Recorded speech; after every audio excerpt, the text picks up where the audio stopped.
ನಾನು ಈಚೆ ಜಾಗ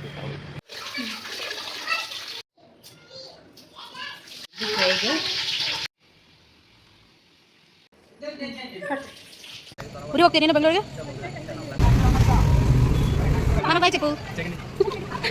ಹಾಯ್ ಹಲೋ ಎಲ್ಲರಿಗೂ ನಮಸ್ಕಾರ. ಎಲ್ಲ ಹೆಂಗಿದ್ದೀರಾ? ನಾನು ತುಂಬ ಚೆನ್ನಾಗಿದ್ದೀನಿ, ನೀವೆಲ್ಲ ಚೆನ್ನಾಗಿದ್ದೀರಾ ಅಂತ ಅಂದ್ಕೊಂಡಿದ್ದೀನಿ. Welcome back to my another vlog. ತುಂಬ ದಿನವೇ ಆಗೋಗ್ಬಿಟ್ಟಿತ್ತು ಮೀನು ಸಾರು ತಿಂದ್ಬಿಟ್ಟು. ಬರೀ ಯಾವಾಗಲೂ ವಾರ ವಾರ ಬಂದಾಗ ಚಿಕನ್ನು ಅಂತ ತಿಂದು ಬೇಜಾರಾಗ್ಬಿಟ್ಟಿತ್ತು. ಅದಕ್ಕೆ ಮೀನು ತಿನ್ನೋಣ ಅಂತ ಅನ್ನಿಸ್ತಾ ಇತ್ತು. ಅದಕ್ಕೆ ಮೀನು ಸಾರು ಮಾಡೋಣ ಅಂತ ಹೇಳ್ಬಿಟ್ಟು ಬೆಳಗ್ಗೆನೇ ಎದ್ಬಿಟ್ಟು ನನ್ನ ತಂಗಿ ಮತ್ತು ನನ್ನ ತಮ್ಮ ಇಬ್ಬರು ಹೋಗ್ಬಿಟ್ಟು ಇಲ್ಲೊಂದು ನಮ್ಮೂರ ಹತ್ರನೇ ಒಂದು ಕೆರೆ ಇದೆ. ಬೆಳಗ್ಗೆನೇ ಹೋದರೆ ಫ್ರೆಶ್ ಮೀನು ಸಿಗುತ್ತೆ. ಅದಕ್ಕೆ ಹೋಗಿ ತೊಗೊಂಡು ಬಂದಿದ್ದರು. ಅದು ತೊಗೊಂಡು ಬಂದ ತಕ್ಷಣವೇ ಅವರು ಕಟ್ ಮಾಡಿ ಕೊಟ್ಟಿರ್ತಾರಷ್ಟೇ, ತೊಳೆದಿರಲ್ಲ. ಕ್ಲೀನಾಗಿ ತೊಳೆದ್ಬಿಟ್ಟು ಅದಕ್ಕೆ ಸ್ವಲ್ಪ ಉಪ್ಪು ಹಾಕಿ ನೀರಲ್ಲಿ ಇಟ್ಬಿಟ್ರೆ ಮೀನು ಎಷ್ಟೊತ್ತಾದರೂ ಏನೂ ಆಗಲ್ಲ. ಇವಾಗ ತಂದಿರೋ ಮೀನು ಬಂದ್ಬಿಟ್ಟು ಜಿಲೇಬಿ ಅಂತ ಹೇಳ್ಬಿಟ್ಟು, ಜಿಲೇಬಿ ಮೀನು ಅಂತ ಹೇಳಲ್ಲ ಅದು. ಇನ್ನೇನು ತಿಂಡಿ ಮಾಡೋದು ಬೇಡ, ಯಾಕಂದರೆ ಸಂಜೆ ಅವರು ಊರಿಗೆ ಹೋಗ್ಬೇಕಿತ್ತಲ್ವ. ಅದಕ್ಕೆ ಡೈರೆಕ್ಟಾಗಿ ಸಾಂಬಾರು ಮತ್ತು ಫಿಶ್ ಫ್ರೈ ಮಾಡೋಣ ಅಂತ ಅಂದರು. ಅದಕ್ಕೇನಿಲ್ಲಿ ನಮ್ಮಮ್ಮ ಬೆಳ್ಳುಳ್ಳಿ ಬಿಡಿಸ್ಕೊಟ್ರು. ನಮ್ಮಕ್ಕ ಈರುಳ್ಳಿ ಮತ್ತು ಮಸಾಲೆ ಸಾಂಬಾರಿಗೆ ಏನೇನು ಬೇಕು ಎಲ್ಲ ರೆಡಿ ಮಾಡ್ಕೊತಿದ್ದಾರೆ. ಇಲ್ಲಿ ನನ್ನ ತಂಗಿ ಫಿಶ್ ಫ್ರೈ ಮಾಡ್ತಾಳಂತೆ, ಯಾವುದೋ ಡಿಫ್ರೆಂಟಾಗಿ. ನೋಡೋಣ ಚೆನ್ನಾಗಿರುತ್ತಾಗ ಆ ಥರ ಮಾಡ್ತೀನಿ ಅಂತ ಅಂದ್ಲು. ಸರಿ ಅಂತ ಹೇಳ್ಬಿಟ್ಟು ಅವಳು ಫಿಶ್ ಫ್ರೈಗೆಲ್ಲ ರೆಡಿ ಮಾಡ್ತಾಯಿದ್ದಾಳೆ. ಇಲ್ಲಿ ಅಕ್ಕ ಸಾಂಬಾರಿಗೆಲ್ಲ ರೆಡಿ ಮಾಡ್ಕೊತಾ ಇದ್ದರು. ಅಷ್ಟರಲ್ಲಿ ಇವರು ಗೊತ್ತಲ್ಲ, ಈ ಪಿಳ್ಳೆಗಳೆಲ್ಲ ಫುಲ್ಲು ಗಲಾಟೆ ಮಾಡ್ತಿದ್ದಾರೆ, ಏನು ಕೆಲಸ ಮಾಡೋಕ್ಕೆ ಬಿಡ್ತಾಯಿಲ್ಲ, ಎಲ್ಲ ಅಳ್ಳುತ್ತಾ ಇದ್ದರು. ಅಮ್ಮಂಗೆ ಟೈಮ್ ಆಗಿಬಿಟ್ಟಿತ್ತು ಸ್ಕೂಲಿಗೆ. ಅದಕ್ಕೆ ಸ್ವಲ್ಪ ರಾಗಿ ಗಂಜಿ ಮಾಡಿಕೊಂಡು ಕುಡಿದು ಹೋದರು. ಮಕ್ಕಳು ಹೊಟ್ಟೆ ಶೂ ತಡೆಯಲ್ಲ ಅಂತ ಹೇಳ್ಬಿಟ್ಟು ಒಂದು ಪ್ಲೇಟ್ ದೋಸೆ ತರಿಸಿ ಮಕ್ಕಳಿಗೆಲ್ಲ ತಿನ್ನಿಸಿದ್ವಿ, ಅವ್ರು 3 ಜನಕ್ಕೂ. ಆಮೇಲೆ ಇಲ್ಲಿ ಅಕ್ಕ ಕೊಬ್ಬರಿ ತುರ್ಕೊತಿದ್ದಾರೆ. ಇದು ಸಾಂಬಾರಿಗೆ ಮಸಾಲೆ ಎಲ್ಲ ರೆಡಿ ಮಾಡ್ಕೋಬೇಕಲ್ಲ, ಅದಕ್ಕೆ ಈರುಳ್ಳಿ ಎಲ್ಲ ಹೆಚ್ಚಿಟ್ಕೊಂಡು ಕೊಬ್ಬರಿ ತುರ್ಕೊತಾ ಇದ್ದಾರೆ. ಇವರೆಲ್ಲ ಏನು ಫುಲ್ ಖುಷಿ ಅಂದರೆ, ಅವಳು ಬಂದಿದ್ದಾಳಲ್ಲ, 3 ಜನ ಆಗಿದ್ದಾರೆ ಮಕ್ಕಳು, 3 ಜನ ಆಗಿದ್ದಾರಲ್ಲ, ಅದಕ್ಕೆ ಫುಲ್ ಖುಷಿ. ಅಲ್ಲಿ ಆಟ ಆಡ್ತಾಯಿದ್ದಾರೆ ಮಕ್ಕಳೆಲ್ಲ. ನನ್ನ ತಂಗಿ ಇಲ್ಲಿ ಫಿಶ್ ಫ್ರೈಗೆ ಸ್ವಲ್ಪ ಕೊತ್ತಂಬರಿ ಕಾಳು ಇರುತ್ತಲ್ಲ, ಧನಿಯಾ ತೊಗೊಂಡು ಸ್ವಲ್ಪ ಫ್ರೈ ಮಾಡಿಬಿಟ್ಟು ಅದನ್ನು ಇದರಲ್ಲಿ ಹಾಕ್ಬಿಟ್ಟು ಮಿಕ್ಸಿ ಜಾರಲ್ಲಿ ಹಾಕ್ಬಿಟ್ಟು ಅದನ್ನು ಪೌಡ್ರ್ ಮಾಡ್ಕೊತಿದ್ದಾಳೆ. ಧನಿಯಾ ಮತ್ತು ಸ್ವಲ್ಪ ಜೀರಿಗೆ ಎರಡನ್ನೂ ಪೌಡ್ರ್ ಮಾಡಿಕೊಂಡು, ಆಮೇಲೆ ಸ್ವಲ್ಪ ಮೆಣಸಿನ್ಕಾಳನ್ನ ಪೌಡ್ರ್ ಮಾಡ್ಕೊಂಡಿದ್ದಾಳೆ. ಅವೆರಡು ಪೌಡ್ರ್ ಮಾಡಿಕೊಂಡು ಅದ್ರ ಜೊತೆಗೆ ಇವಾಗ 4 ಹಸಿಮೆಣ್ಸಿನ್ಕಾಯಿ, 4ರಿಂದ 5 ಹಸಿಮೆಣ್ಸಿನ್ಕಾಯಿ, ಆಮೇಲೆ ಪುದೀನ, ಅದ್ರ ಜೊತೆ ಕೊತ್ತಂಬರಿ, ಆಮೇಲೆ ಸ್ವಲ್ಪ ಬೆಳ್ಳುಳ್ಳಿ, ಶುಂಠಿ, ಆಮೇಲೆ ಒಂದು ಈರುಳ್ಳಿ, ಆಮೇಲೆ ಒಂದು ನಿಂಬೆಹಣ್ಣು ತೊಗೊಂಡಿದ್ದಾಳೆ. ಇವಾಗ ಮಿಕ್ಸಿ ಜಾರ್ಗೆ ಅದು ಹಸಿಮೆಣ್ಸಿನ್ಕಾಯಿ, ಕೊತ್ತಂಬರಿ, ಪುದೀನ ಮತ್ತು ಬೆಳ್ಳುಳ್ಳಿ, ಶುಂಠಿ ಹಾಕ್ಕೊಂಬಿಟ್ಟು ಮಿಕ್ಸಿ ಮಾಡಿಕೊಂಡು, ಅಂದರೆ ಫುಲ್ ಪೇಸ್ಟು ಫೈನ್ ಪೇಸ್ಟ್ ಮಾಡಿಕೊಂಡು, ಅದಕ್ಕೆ 2 ಸ್ಪೂನಷ್ಟು ಖಾರದ ಪುಡಿ ಮತ್ತು 4 ಟೇಬಲ್ ಸ್ಪೂನಷ್ಟು ಕಾರ್ನ್ಫ್ಲೋರ್ ಬರುತ್ತಲ್ಲ, ಕಾರ್ನ್ಫ್ಲೋರು 4 ಟೇಬಲ್ ಸ್ಪೂನು. ಆಮೇಲೆ ಅದಕ್ಕೆ ಇದು ಗರಂ ಮಸಾಲ ಬರುತ್ತಲ್ವ, ಗರಂ ಮಸಾಲ ಚಿಕ್ಕ ಟೇಬಲ್ ಸ್ಪೂನಲ್ಲಿ ಒಂದು 2 ಸ್ಪೂನು, 2-2.5 ಸ್ಪೂನ್ ಹಾಕ್ಕೊಂಡ್ರೆ ಸಾಕು.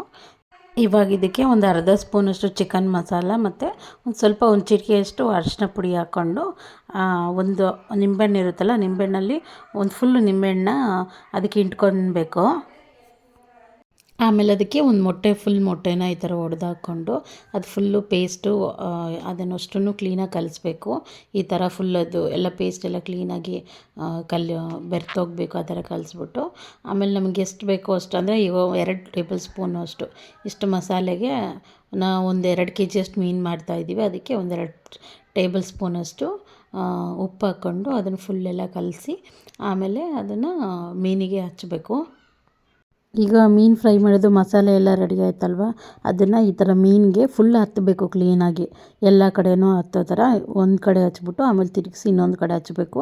ಕ್ಲೀನಾಗಿ ಹಚ್ಬಿಟ್ಟು ಅದನ್ನು ಸ್ವಲ್ಪ ಒಂದು 10-15 ನಿಮಿಷ, ಇಲ್ಲಾಂದರೆ 1 hour ಇಟ್ಟರು ಪರವಾಗಿಲ್ಲ, ಅದನ್ನು ಸ್ವಲ್ಪ ಎಲ್ಲ ಆ ಮಸಾಲೆ ಎಲ್ಲ ಮೀನಿಗೆ ಹತ್ತೋ ಥರ ಅದನ್ನು ಸ್ವಲ್ಪ ಬಿಸಿಲಿಗೆ ಇಡಬಾರ್ದು, ಅಲ್ಲೇ ಮನೇಲೇ ಸ್ವಲ್ಪ ಹಾರಾಗಿ ಬಿಟ್ಟರೆ ಸಾಕೋದು.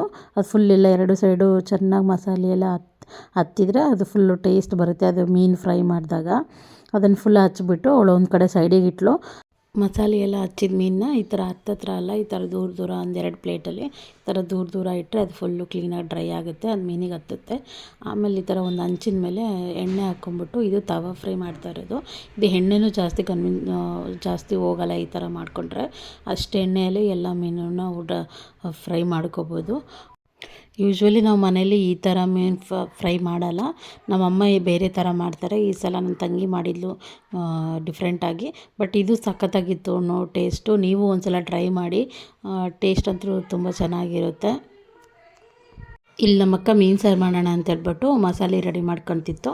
ಫಸ್ಟು ಕೊಬ್ಬರಿ ಜೊತೆಗೆ ಒಂದೇ ಒಂದು ಚಿಟಿಕೆ ಮೆಂತ್ಯಕಾಳು ಮತ್ತು ಇದು ಜೀರಿಗೆ ಹಾಕ್ಕೊಂಡು ಫುಲ್ ನುಣ್ಣಗೆ ರುಬ್ಕೊತಾರೆ. ಇದು ನಮ್ಮೂರ ಸ್ಟೈಲು ಅಂದರೆ ನಮ್ಮ ಹಳ್ಳಿಯಲ್ಲಿ ಈ ಥರನೇ ಮೀನು ಸಾರು ಮಾಡೋದು ತುಂಬ ಚೆನ್ನಾಗಿರ್ತದೆ ಟೇಸ್ಟಾಗಿ. ಅದು ರುಬ್ಬಿಟ್ಕೊಂಡು ಅದಕ್ಕೆ ಇವಾಗ ಅದೇ ಮಿಕ್ಸಿ ಜಾರ್ಗೆ ಸ್ವಲ್ಪ ಈರುಳ್ಳಿ ಮತ್ತು ಬೆಳ್ಳುಳ್ಳಿ, ಆಮೇಲೆ ಕೊತ್ತಂಬರಿ ಸ್ವಲ್ಪ ಶುಂಠಿ ಹಾಕ್ಕೊಂಡು ಅದನ್ನು ಫುಲ್ಲು ನುಣ್ಣಗೆ ರುಬ್ಕೋಬೇಕು. ಆಮೇಲೆ ಅದ್ರ ಜೊತೆಗೆ ಅದು ನುಣ್ಣಗಾದ್ಮೇಲೆ ಒಂದು 3 ಚಮಚ ಅಷ್ಟು ಖಾರದ ಪುಡಿ, ಆಮೇಲೆ ಇದು ಸಾರಿಗೆ ಹಾಕ್ತೀವಲ್ಲ ಸಾಂಬಾರು ಪುಡಿ, ಅಂದರೆ ಚಿಕನ್ ಸಾಂಬಾರಿಗೆ ಹಾಕ್ತೀವಲ್ಲ ಅದಲ್ಲ, ಸಾರಿಗೆ ಹಾಕ್ತೀವಲ್ಲ ಸಾಂಬಾರು ಪುಡಿ, ಅದನ್ನೊಂದು 2 ಚಮಚ ಹಾಕ್ಕೊಂಡ್ರೆ ತುಂಬ ಚೆನ್ನಾಗಿರ್ತದೆ. ಅದನ್ನೆಲ್ಲ ಫುಲ್ಲು ಚೆನ್ನಾಗಿ ರುಬ್ಕೊಂಡು, ಆಮೇಲೆ ಹುಣ್ಸೆಹಣ್ಣನ್ನ ನೆನೆಯೋಕೆ ಇಟ್ಟೈತೆ ನಮ್ಮಕ್ಕ ಒಂದು ಸೈಡು. ಅದು ಸಾಂಬಾರು ಕುದಿಬೇಕಾದ್ರೆ ಹುಣ್ಸೆಹಣ್ಣು ಹಿಂಡಬೇಕು. ಇದಕ್ಕೆ ಮೀನು ಸಾರಿಗೆ ಇಂಪಾರ್ಟೆಂಟ್ ಅದೇ ಹುಣ್ಸೆಹಣ್ಣು ಹುಳಿನೇ. ಮಸಾಲೆ ಎಲ್ಲ ರುಬ್ಕೊಂಡಾದ್ಮೇಲೆ ಒಲೆ ಮೇಲೆ ಒಂದು ಪಾತ್ರೆ ಇಟ್ಟು ಅದಕ್ಕೆ ಸ್ವಲ್ಪ ಎಣ್ಣೆ ಹಾಕಿ ಒಂದು ಅರ್ಧದಷ್ಟು ಈರುಳ್ಳಿನ ಕಟ್ ಮಾಡಿಕೊಂಡು ಅದಕ್ಕೆ ಹಾಕಬೇಕು. ಹಾಕಿದ್ಮೇಲೆ ಅದು ಮಸಾಲೆ ಎಲ್ಲ ರುಬ್ಬಿರ್ತೀವಲ್ಲ ಅದು ಹಾಕ್ಬಿಟ್ಟು ಚೆನ್ನಾಗಿ, ಅಂದರೆ ಸಾಂಬಾರು ಚೆನ್ನಾಗಿ ಕುದಿರಬೇಕು. ಕುದಿಯೋವರೆಗೂ ಚೆನ್ನಾಗಿ ಕುದಿಸ್ಬೇಕು ಅದನ್ನು. ಅಂದರೆ ಎಷ್ಟು ಕುದಿಸ್ತೀವೋ ಅಷ್ಟು ಟೇಸ್ಟ್ ಇರುತ್ತೆ ಅದು ಮೀನು ಸಾರು. ಅದು ಚೆನ್ನಾಗಿ ಫುಲ್ ಕುದಿಬೇಕು. ಕುದ್ದಾದಮೇಲೆ ಲಾಸ್ಟಿಗೆ ಮೀನು, ಇವಾಗ ಸಾಂಬಾರೆಲ್ಲ ಆಗಿದೆ ಅಂದಾಗ ಲಾಸ್ಟಲ್ಲಿ ಮೀನು ಹಾಕಬೇಕು ಅಷ್ಟೇ. ಮುಂಚೆನೇ ಹಾಕಿದರೆ ಮೀನೆಲ್ಲ ಫುಲ್ಲು ಮೆತ್ತಗಾಗೋಗ್ಬಿಡ್ತೈತೆ. ಲಾಸ್ಟಿಗೆ ಒಂದು 5 ನಿಮಿಷ ಹಾಕಿ ಹಂಗೆ ಇಳಿಸ್ಬಿಡ್ಬೇಕು. ಆವಾಗ ಮೀನೇನು ಆಗಿರಲ್ಲ. ಫೈನಲಿ ಮೀನು ಫ್ರೈನೂ ಆಯಿತು, ಮೀನು ಸಾಂಬಾರು ಕೂಡ ರೆಡಿ ಆಯಿತು. ಆಮೇಲೆ ಅದ್ರ ಜೊತೆಗೆ ಮುದ್ದೆ ಮಾಡಿತ್ತು ಅಕ್ಕ. ಮುದ್ದೆ ಕಾಂಬಿನೇಷನ್ ಚೆನ್ನಾಗಿರುತ್ತೆ ಅಂತ ಹೇಳ್ಬಿಟ್ಟು ಎಲ್ಲರೂ ಜೊತೆಲಿ ಕೂತು ಊಟ ಮಾಡಿದ್ವಿ. ಊಟ ಮಾಡಿ ನನ್ನ ತಂಗಿ ಅದೇ ಬೆಂಗಳೂರಿಗೆ ಹೋಗ್ಬೇಕಿತ್ತಲ್ಲ, ಅವಳಿಗೆ ಟ್ರೈನ್ ಇತ್ತು 4 ಗಂಟೆಗೆ, ಅದೇ ಜನಶತಾಬ್ದಿ ಎಕ್ಸ್ಪ್ರೆಸ್ಸು. ಸೊ ಅವಳನ್ನ ಬಿಟ್ಬಿಟ್ಟು ಬರೋಣ, ಟ್ರೈನ್ ಹಸ್ಬಿಟ್ಟು ಬರೋಣ ಅಂತ ಹೇಳ್ಬಿಟ್ಟು ಎಲ್ಲರೂ ರೆಡಿಯಾಗಿ ಹೊರಟ್ವಿ. ಚೆನ್ನಾಗೈತಾ ಮೀನು ಸಾರು? ವಿಭಾ ಚೆನ್ನಾಗೈತೆ ಮೀನು ಸಾರು, ತೋರಿಸಿ ಹೆಂಗೈತೆ. ಎಲ್ಲಿಗೆ ಹೋಗ್ತಿದ್ದೀವಿ ಅಂಬಿಕಾ? ಇನ್ನು ಮಳಗೆ ತಗಲಿನದು ಬಿಡ ಹೋಗ್ತಲ್ಲ. ಎಲ್ಲಿಗೆ ಹೋಗ್ತಿದ್ದೀವಿ ಹೇಳು?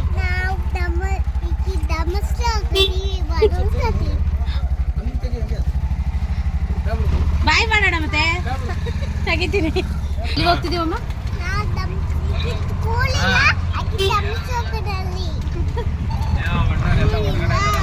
ಬರೀ ಧರ್ಮಸ್ಥಳ ಆಯ್ತು ಚಪ್ಪ ಪಾಪ ಏಂಜಲ್ ಪಾಪ ಬಾಯ್ ಚಪ್ಪ ಟಾಟಾ. ತಡಿ ಯಾವ್ದು ಶಾಲೆ ಹೇಳ್ತಾಳೆ, ಹೇಳಮ್ಮ ಬಾಯ್ ಚಪ್ಪು.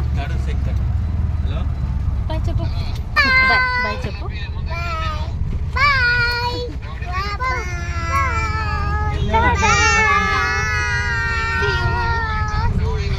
ಪಾಪ ನನ್ನ ತಮ್ಮನಿಗೆ ಯಾವುದೋ ಫೋನ್ ಬಂದಿತ್ತು, ಅವನಿಗೆ ಮಾತಾಡೋಕ್ಕೆ ಬಿಡ್ತಾಯಿಲ್ಲ. ನಾವು ಅಷ್ಟು ಗಲಾಟೆ ಮಾಡ್ತಿದ್ದೀವಿ ಆಟೋದಲ್ಲಿ. ಕೊನೆಗೂ ಬಂದ್ವಿ ರೈಲ್ವೆ ಸ್ಟೇಷನ್ಗೆ. ಬಂದುಬಿಟ್ಟು ಪ್ಲ್ಯಾಟ್ಫಾರ್ಮ್ ಟಿಕೆಟ್ ತೆಗೆಸ್ಬಿಟ್ಟು ಒಳಗಡೆ ಹೋದ್ವಿ. ಅಷ್ಟೊತ್ತಿಗೆ ಇವರು ನಮ್ಮ ತಿನ್ನೋಕೆ ಏನಾದರೂ ಬೇಕು ಅಂತ ಅಂದರು. ಅವಳು ಕೇಳಲ್ಲ, ನನ್ನ ಮಗಳು ಹಠ ಮಾಡಿದ್ಲು, ನಂಗೆ ಬಿಸ್ಕೆಟ್ ಕೊಡಿಸು, ಅದು ಕೊಡಿಸು, ಇದು ಕೊಡಿಸು ಅಂತ. ಸೊ ಬಿಸ್ಕೆಟ್ ಕೊಡಿಸಿ ಅವಳನ್ನ ಕೂರಿಸಿದ್ದೀನಿ, ಆರಾಮಾಗಿ ತಿನ್ಕೊಂಡು ಕೂತ್ಕೊಳ್ಳಿ ಅಂತ. ಅಷ್ಟೊತ್ತಿಗೆ ನನ್ನ ತಂಗಿ ಫ್ರೆಂಡು ಅವಳನ್ನ ಮಾತಾಡಿಸ್ಬೇಕಿತ್ತಂತೆ, ಅವಳು ಬಂದಳು. ಶಾಪಿಂಗ್ ಹೋಗೋಣ, ಏನೇನು ತಗೊಳ್ಳೋಣ ಅಂತ ಎಲ್ಲ ಪ್ಲ್ಯಾನ್ ಹಾಕಿದ್ವಿ. ಬಟ್ ಹೋಗೋಕ್ಕಾಗಲಿಲ್ಲ. ಈ ಹುಡುಗನ ಕಟ್ಕೊಂಡು ಮನೇಲೆಲ್ಲ ಅಡುಗೆ ಮಾಡ್ಕೊಂಡು ಟೈಮ್ ಆಗಲಿಲ್ಲ.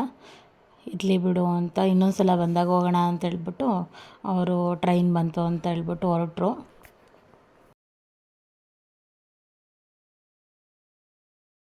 ಮಾಡು ಪಾಪುಗೆ, ತಂಗಿ ಟಾಟಾ ಮಾಡು, ಬಾಯ್ ಮಾಡು.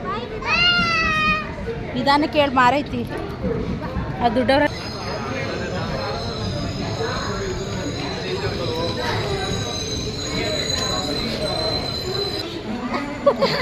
ಹೇಳು ಬಾಯ್ ಅಂತ ಹೇಳು. ಇಲ್ವಾ ಇಲ್ಲೇ ಇರು.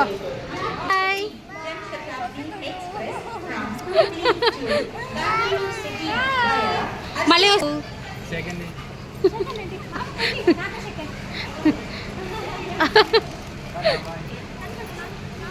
ಏ ಇಲ್ಲರು. ಅಬ್ಬಿಕಾ ಟ್ರೈನ್ ಹೋಗೋಣ ಬಾರಮ್ಮ ಅಂತಾನೆ. ಅವ್ರು ಹೋಗ್ತಾರೆ, ಟೈಮ್ ಬಾಯ್ ಮಾಡೋರಿಗೆ ಸಾಕು. ಟಾಟಾ ಮಾಡು. ಹೋಗ್ತೀಯ ನೀನು? ಹಾಂ, ಅವಳನ್ನ ಟ್ರೈನ್ ಹತ್ತಿ ಕಳಿಸ್ಬಿಟ್ಟು ಮುತ್ತೂಟ್ ಫೈನಾನ್ಸಲ್ಲಿ ಸ್ವಲ್ಪ ಕೆಲಸ ಇತ್ತು ಅಂತ ಹೋಗಿದ್ದೆ. ಅಲ್ಲಿ ವಿಭಾಗಿ ಅವರು ಒಂದು ಬೀಸಣಿಗೆ ಚಿಕ್ಕದು ಕ್ಯೂಟಾಗಿರೋ ಗಿಫ್ಟ್ ಕೊಟ್ಟರು. ಒಂದು ಚೆನ್ನಾಯ್ತಾ ಗಿಫ್ಟು? ಯಾರು ಕೊಟ್ಟಿದ್ದು ಇಲ್ಲ? ಯಾರು ಕೊಟ್ಟಿದ್ದು ಅದನ್ನು ಗಿಫ್ಟು? ಯಾವ ಅಂಕಲ್? ಅಂಕಲ್ ಅಲ್ಲ, ಅಕ್ಕ ಕೊಟ್ಟಿದ್ದು. ಚೆನ್ನಾಯ್ತಾ? ನನ್ನ ತಮ್ಮಂಗೆ ಶೇಂಗಾ ಬೀಜ ತಿನ್ನಬೇಕು ಅನ್ನಿಸ್ತಿತ್ತಂತೆ, ಅದಕ್ಕೆ ನಿಲ್ಲಿಸಿ ಅಕ್ಕ ಶೇಂಗಾ ಬೀಜ ತಗೋ ಅಂತ ಹೇಳ್ದ. ಅದಕ್ಕೆ ತಗೊಂಡ್ವಿ. ಇವಾಗ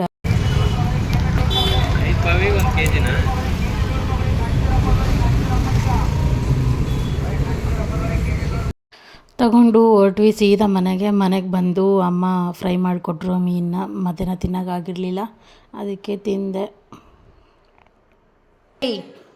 ಬೇಕಾ ಬೇಡ ನಿನಗೆ? ಬೇಡ ಏಕೆ? ಆಮೇಲೆ ತಿಂತೀಯ? ಹೆಂಗನ್ಬೇಕು?